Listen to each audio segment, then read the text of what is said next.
nombre es Johan Morales, especialista en medicina de urgencias de la Universidad de Antioquia. Hoy hablaremos acerca de hemorragia subaracnoidea espontánea. Para empezar, tenemos que definir que la hemorragia subaracnoidea espontánea es el sangrado que se presenta en el espacio subaracnoideo, o también conocido como leptomeningio, que es el espacio ubicado entre la aracnoides y la pía madre, dos capas de las meninges. Es un tipo especial de accidente cerebrovascular hemorrágico y representa el 2 al 7% de estos.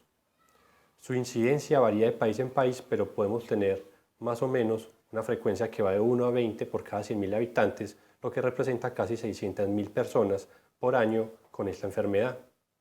Es mucho más frecuente en mujeres, en personas de raza negra y en hispanos cuando estamos hablando de los Estados Unidos.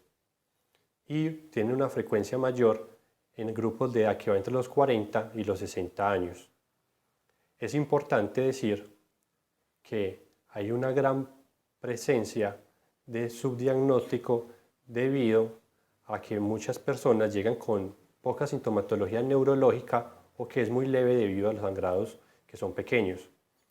Ese error diagnóstico puede llevar a que hasta un 12% de los pacientes en una consulta inicial se nos pase. Como principal etiología tenemos que tener en cuenta que el aneurisma representa casi el 85% de los factores etiológicos. El otro 15% o 20% va a estar dado por la presencia de trombosis venosas, fístulas en el espacio subaracnoideo o la presencia de malformaciones arteriovenosas.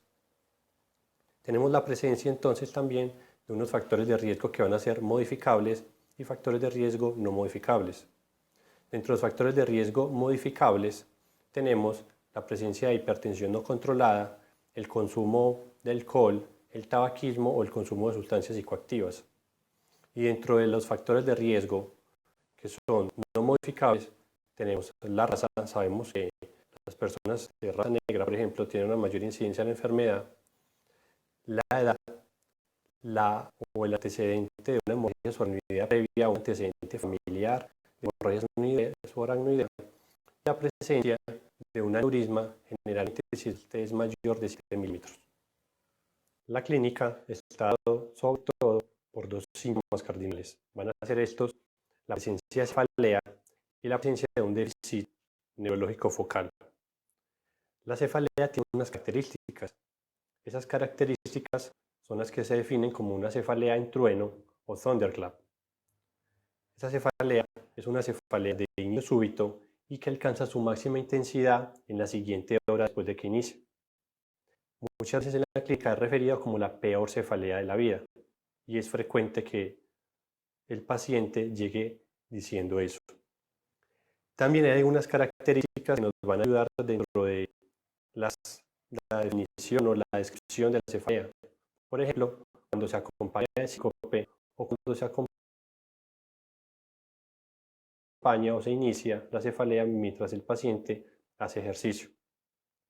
Por otro lado, tenemos la presencia de déficit neurológicos focales.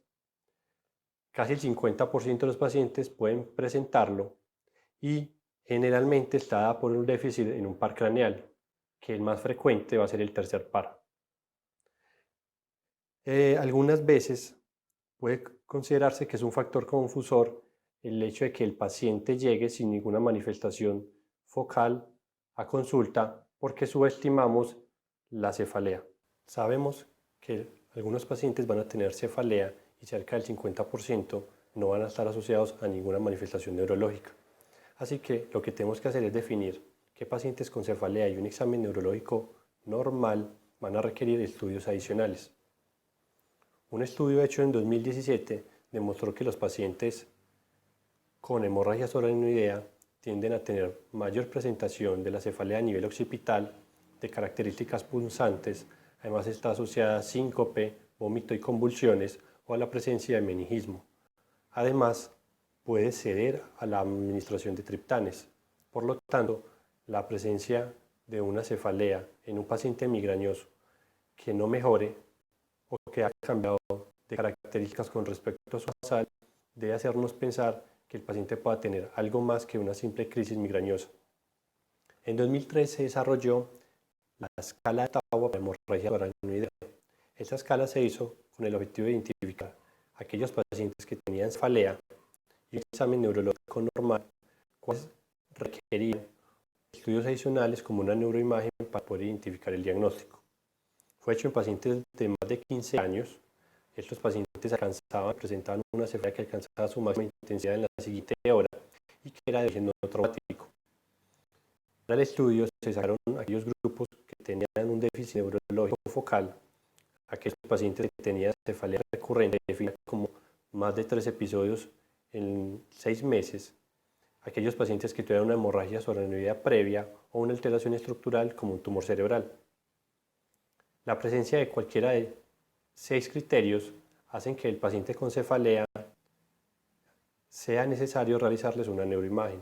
Son aquellos pacientes que tengan más de 40 años, que tengan rigidez nucal, pacientes con alteración del estado de conciencia, pacientes que tengan rigidez a la movilización activa del cuello, pacientes que tengan un inicio de su cefalea con el ejercicio y aquellos pacientes que tengan una cefalea en trueno. Se considera que hay una alta sensibilidad cercana al 100%, pero una especificidad que puede ser menor al 15%. Algunos autores dicen que probablemente aumenta los costos y que no lleva a una definición de realmente a qué pacientes hay que realizarles una imagen. Sin embargo, consideramos que es una buena herramienta de tamizaje. El segundo síntoma de importancia, aparte de la cefalea, va a ser la presencia de un déficit focal. Generalmente van a ser déficit de pares craneales y el que más veces se altera va a ser el tercer par.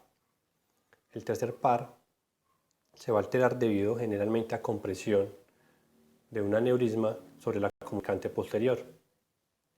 Aquí es importante tener en cuenta que hay un daño en la motoneurona inferior, que previamente va a haber la presencia de sensibilidad a la luz y que se presenta de manera frecuente asociado a la presencia de ptosis, diplopia y la presentación de una midriasis que generalmente es por defecto eferente y por lo tanto va a ser fija.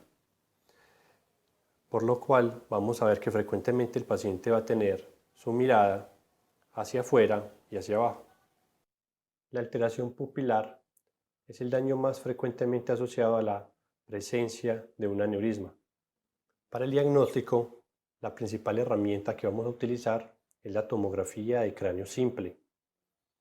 Es un examen que tiene una alta sensibilidad y esa sensibilidad va a ser tiempo dependiente. Sabemos que entre las primeras 6 horas alcanza una sensibilidad que puede alcanzar hasta el 97%.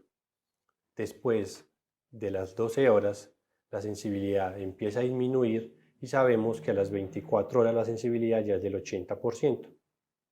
Algunas series también muestran cómo esa sensibilidad puede caer al 60% después de 48 horas. Van a haber algunos factores importantes para afectar el rendimiento. Por ejemplo, la experticia de quien está leyendo la imagen es importante. El tiempo en que se toma la imagen con respecto a los síntomas, el grosor del corte de la tomografía o un hematocrito que sea menor de 30. Va a ser más difícil la presencia visual de la hemorragia y su visualización. Sabemos entonces que lo que vamos a ver es la presencia de una imagen hiperdensa, ya sea dentro de las cisuras o en las cisternas de la base o a nivel intraventricular. Hay una escala de clasificación que es la escala de Fisher modificada y es una escala que valora cuál es el riesgo de vasoespasmo en estos pacientes. Va a estar dado por 2 variables grandes que van a ser la presencia de la hemorragia subaracnoidea como tal y la presencia o ausencia de hemorragia intraventricular, y nos clasifica de 0 a 4.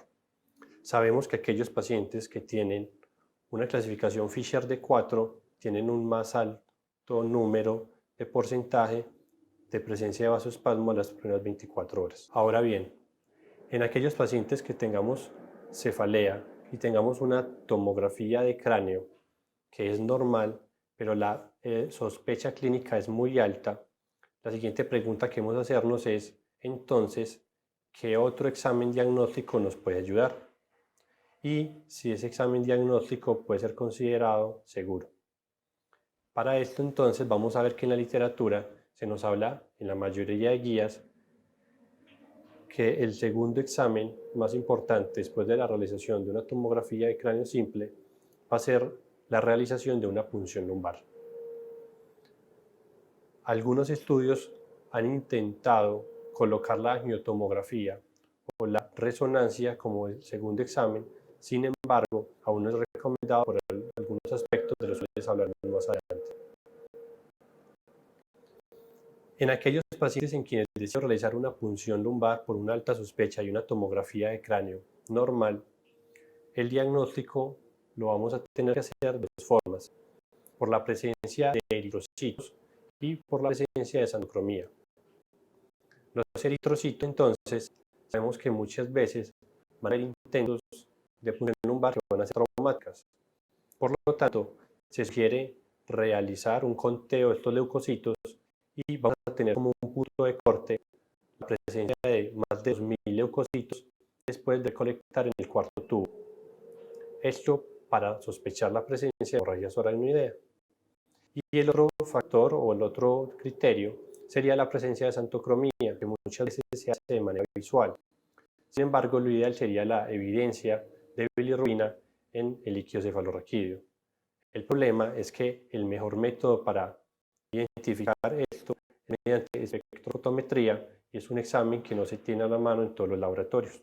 Algunos autores han abogado por no realizar punción lumbar en aquellos pacientes que tengan todas las siguientes características: que tengan una cefalea sin la presencia de convulsiones o síncope, la ausencia de meningismo, la realización con un TAC de alta generación y además que sea realizado en las primeras 6 horas y que sea leído por un personal altamente experto, en la ausencia de otros diagnósticos más probables. Con respecto al angioTAC de cráneo, tenemos que decir primero que su uso no debe ser de manera rutinaria. Algunos autores lo han postulado como segundo examen después de realización de la tomografía de cráneo simple en pacientes con alta sospecha por el tipo de sintomatología y cuya tomografía sea normal. Sin embargo, sabemos que la realización de angioTAC puede llevar a una alta tasa de falsos positivos debido a la detección de aneurismas que no necesariamente van a estar rotos. Por lo tanto, si usted realiza un angioTAC como segunda medida y el paciente tiene un aneurisma, de todas formas requiere realizar una punción lumbar para identificar si tiene un sangrado. La resonancia magnética de cráneo tiene la misma sensibilidad o está bueno en la detección como la tomografía de cráneo simple. Sin embargo, no es un examen que tengamos a la mano en la mayoría de servicios de manera fácil. Sabemos que tiene una utilidad que puede ser mayor en los pacientes que tengan un mayor tiempo de la presentación de los síntomas después de las 6 hasta las 24 horas y podría ser útil sobre todo en la confirmación de complicaciones asociadas a la hemorragia subaracnoidea. Vamos a hablar ahora de las escalas de clasificación. Las dos más importantes son la escala de Unann-Hess y la escala de la Federación Mundial de Neurocirujanos. Las dos nos van a hablar de supervivencia o mortalidad. La escala de Unann-Hess se divide en 5 grados. En el primer criterio son aquellos pacientes que están asintomáticos, presentan una cefalea leve con mínima rigidez nucal y sabemos que estos pacientes van a tener una supervivencia cercana al 70%. El grado 2 son aquellos pacientes que tengan una cefalea de moderada a grave. Ya estos pacientes presentan una rigidez nucal que es clínicamente importante, pero no van a tener un déficit neurológico y si lo tienen es generalmente debido a un déficit por un par craneal. El tercer grado, el paciente va a presentar mareo, va a presentar confusión o ya tiene como tal instaurado un déficit focal leve y llega a una supervivencia hasta el 50%. El grado 4 está representado porque el paciente va a presentar estupor, ya va a tener una hemiparesia que es de moderada a grave y puede estar presentando los primeros síntomas de una celebración temprana. El grado quinto se refiere a aquellos pacientes que ya están en coma, que tienen rigidez de cerebración y tienen una apariencia moribunda. Ya sabemos que esos pacientes tienen una supervivencia solamente del 10%. Y con respecto a la escala de la Federación Mundial de Neurocirujanos, se divide también en 5 grados y va a estar determinado por dos aspectos: la escala de coma de Glasgow y la presencia o no de un déficit motor en el examen neurológico. Tenemos un grado 1 en donde la escala de coma de Glasgow va a ser de 15 y el paciente no presenta ningún déficit motor. El grado 2 y 3 vamos a tener una escala de coma de Glasgow de 13 a 14 y la diferencia nos la va a dar el examen neurológico. Si no hay déficit motor, consideramos que es un grado 2 y si hay un déficit motor, es un grado 3. Con respecto al grado 4, está por una escala de coma de Glasgow menor de 12 y hasta 7, ya sea con la presencia o no de déficit motor. El grado 5, aquellos pacientes que tengan una escala de coma de Glasgow de 3 a 6, también con o sin la presencia de déficit motor. Ahora hablemos del tratamiento. En el tratamiento es importante tener siempre el enfoque del ABCD. En la A, verificar si el paciente tiene alteración neurológica que lo está llevando a obstrucción de vía aérea. Verifiquemos qué pacientes requieren rápidamente asegurar su vía aérea. En la B, identificar si requieren alguna fuente de oxígeno para una adecuada ventilación. Y dentro de la C, evidentemente, lo primero que tenemos que estar enfocados en el servicio de urgencias es la presencia o disminuir el riesgo de resangrado. El resangrado se presenta hasta en el 25 a 30% de los pacientes y casi el 70 a 80% de ese resangrado se da en las primeras 6 a 12 horas.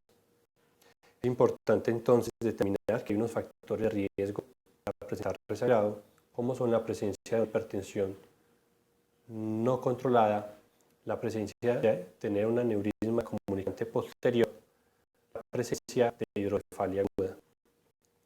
Por eso es importante tener como objetivo lesiones arteriales y sistólicas menores de 160 y en algunos estudios menores de 140. Aquellos pacientes que tengan una hemorragia subaracnoidea asociada a sobreanticoagulación, rápidamente revertirla y definir un manejo, ya sea o endovascular o quirúrgico, ojalá en las primeras 48 a 72 horas.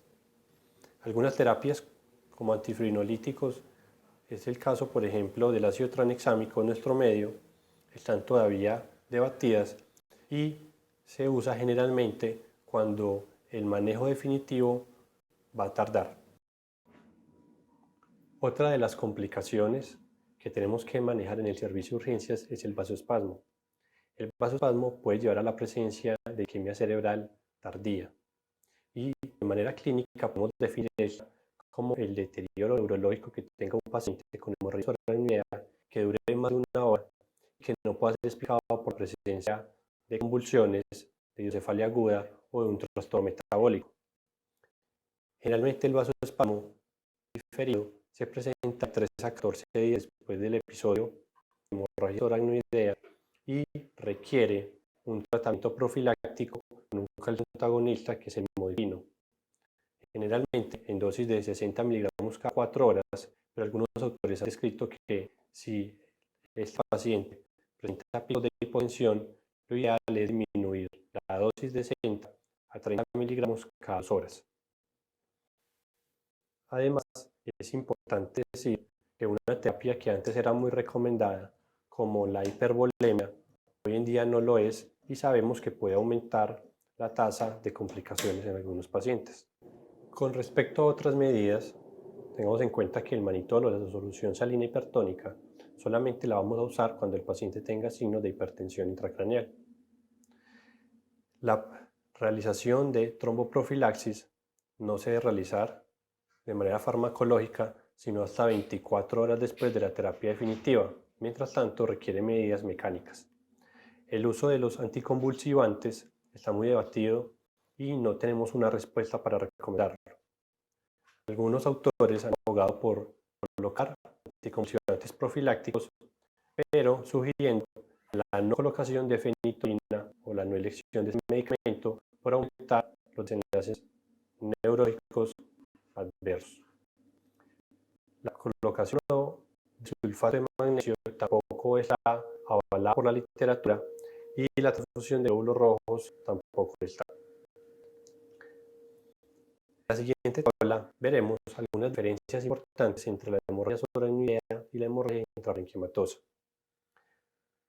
En el sitio del sangrado de la hemorragia intraparenquimatosa, pues evidentemente, ya lo dice su sola definición, algunos factores de riesgo importantes dentro de la hemorragia intraparenquimatosa va a estar dado por la presencia de uso de anticoagulantes.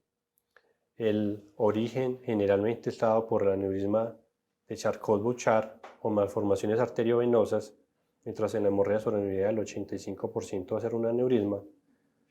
La clínica está dada por un déficit neurológico generalmente focal o alteración del estado de conciencia, en la hemorragia intraparenquimatosa, y en la subaracnoidea generalmente hay una cefalea.